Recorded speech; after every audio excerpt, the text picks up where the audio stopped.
ভূবিজ্ঞানীরা এই ধরনের বিপর্যয়কে বলেন গ্লফ। গ্লফ মানে গ্লেসিয়ার লেকস আউটবাস্ট ফ্লাড, অর্থাৎ কোনো হিমবাহ, সেই হিমবাহ ফেটে যে জলাধার উপচে বা যে ন্যাচারাল লেক থাকে সেই ন্যাচারাল লেক ভেঙে বা তার কোনো সাইড ভেঙে বা সেটা উপচে যদি জল বেরিয়ে আসে, সেই জল যে পরিমাণে বেরিয়ে আসে প্রায় লক্ষ লক্ষ গ্যালন জল বেরিয়ে আসে। এবার এই জল বেরিয়ে আসার পর সেই জল যখন আস্তে আস্তে উপর থেকে নিচে নামে তখন যে ভয়ঙ্কর ঘটনাটা ঘটে সেটা হলো এই রকম ঘটনা, হড়পা বাঁধ। এক্ষেত্রে প্রথম প্রশ্ন আসবে যে এই বলা হচ্ছে যে গ্লেসিয়ার পেটে বা হিমবাহ পেটে বা যে ন্যাচারাল লেক রয়েছে সেই ন্যাচারাল লেক থেকে কিভাবে জল আসছে।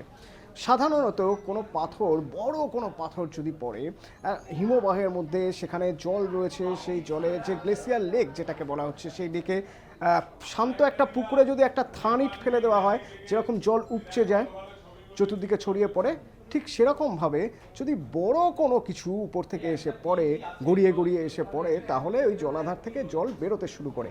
কিভাবে বেরোতে শুরু করে? হয় একটা ধারের প্রাচীর ভেঙে বেরোবে, না হলে দীর্ঘদিন ধরে হয়তো কোনো একটা জায়গায় সিপেজ ছিল যেখান থেকে একটু একটু করে জল বেরোচ্ছিল, সেই জায়গাটা ভেঙে সেখান থেকে বেরোতে শুরু করে। এবার মনে রাখতে হবে এই হিমবাহ কোথায় রয়েছে, না এই লেক রয়েছে এই রকম জায়গায় তিব্বতে। সেই তিব্বত থেকে নেপাল অল্টিটিউড যদি দেখি তাহলে আস্তে আস্তে নিচের দিকে নামছে। এইখান থেকে এই ভোটেকোশি নদী, ভোটেকোশি নদী বলছি ঠিকই, কিন্তু আসল নামটা হলো ভোটেকোশি। কেন ভোটেকোশি? কারণ নেপালের মানুষ ভোটে বলতে বোঝায় তিব্বত, আর কোশি মানে হচ্ছে নদী। তো এই ভোটেকোশি তিব্বতের নদী, তিব্বত থেকে এই নদী আসছে। এই নদী কোথা দিয়ে আসছে? এইভাবে উত্তর নেপাল দিয়ে ঢুকে আস্তে আস্তে ধীরে ধীরে নেপাল দিয়ে ধীরে ধীরে কাঠমান্ডুর কিছুটা গা ঘেঁষে চলে আসবে আমাদের বিহারে। যখন আমাদের দেশে আসবে তখন আমরা এটাকে বলবো গণ্ডক। তো এই নদী যখন আসছে তিব্বত থেকে, তিব্বতে এই যে গ্লেসিয়ার ফাটার ফলে যে ভয়ঙ্কর পরিমাণে, বিপুল পরিমাণে জলরাশি, বলা হচ্ছে আজ সকাল 9টা নাগাদ এই ধরনের ঘটনা ঘটেছে, যখন ওই বিপুল জলরাশি আস্তে আস্তে এই ভোটেকোশিতে ঢুকতে শুরু করে এটা। এবং এত পরিমাণে জলরাশি যখন ঢুকছে তখন স্বাভাবিকভাবেই একটা নদীর যে পথ থাকে, নদীর যে খাত থাকে, সেই নদীর পথের তুলনায় জল যদি বেশি হয় তাহলে কি হবে? ও চেষ্টা করবে দুটো দিকে ছড়িয়ে পড়তে। কিন্তু যেহেতু এটা পাহাড়, দুপাশে পাহাড় রয়েছে, পাহাড়ের মাঝখান দিয়ে নদী, সুতরাং ও চাইলেও দুপাশে ছড়িয়ে পড়তে পারছে না। তাহলেও কি করছে?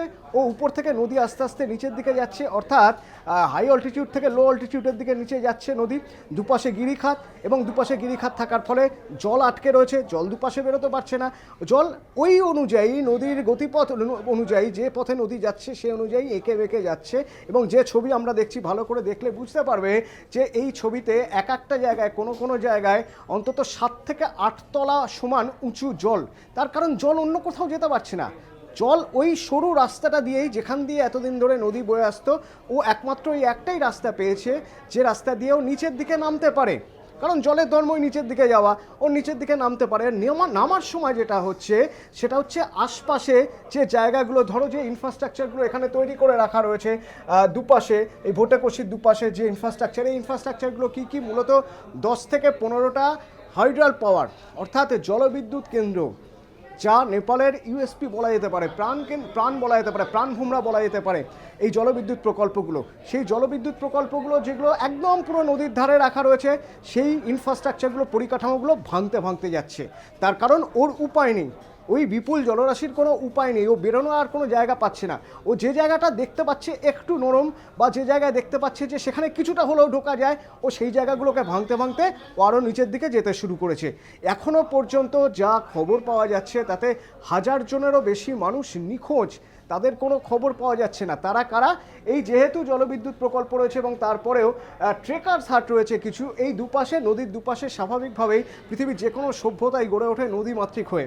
তো নদীর দুপাশেই চেষ্টা করে মানুষ তাদের বসতি তৈরি করতে। তো এই যে বসতিগুলো রয়েছে, এই গ্রামকে গ্রাম, একের পর গ্রাম, সেই গ্রামগুলো ভাসিয়ে দিয়ে যাচ্ছে। কারণ বসতি কোথায় থাকছে? পাহাড়ের গায়ে তো সম্ভব নয়।